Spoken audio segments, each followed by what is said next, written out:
Hi, everyone. Welcome back to my podcast, Educated and Unfiltered. I'm Carolyn. So today's discussion is candid and thoughtful and deeply personal because I had a long conversation with my baby brother yesterday.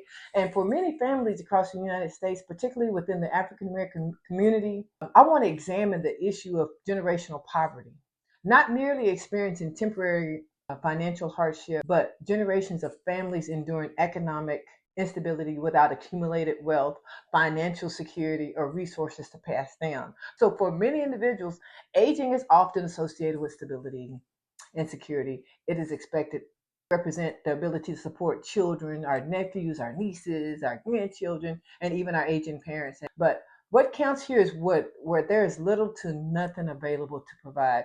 What happens when each generation must begin again from the beginning?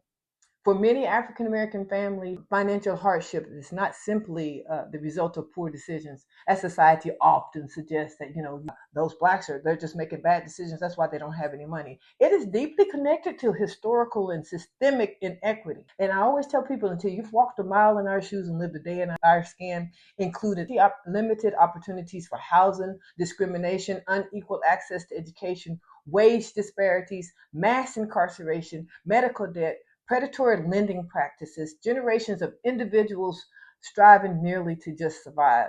Many of our parents, our grandparents worked extraordinarily hard, some holding 2 and 3 jobs, but yet still unable to accumulate wealth. And makes me sad, not because they lacked discipline or determination, but because they were frequently denied the same access to home ownership, business financing, inheritance opportunities, and quality educations afforded to others. So today, many families continue to experience the consequences of those inequities decades later. I'm just trying to make a clear point. One of the most difficult realities to witness in older family members struggling financially after dedicating our entire lives to work and responsibility. As we continue to pay our bills, we often enter retirement with minimal savings. We attempt to sustain ourselves with simultaneously supporting family members and parents.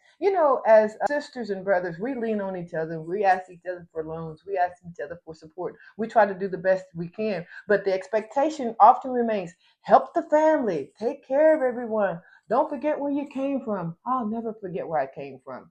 And many people are exhausted. So many people are tired because how can wealth be built when survival remains our primary focus? There's another aspect of this conversation I wanted to share that is discussed far too infrequently: the emotional burden placed upon the successful individuals within families. I think once people think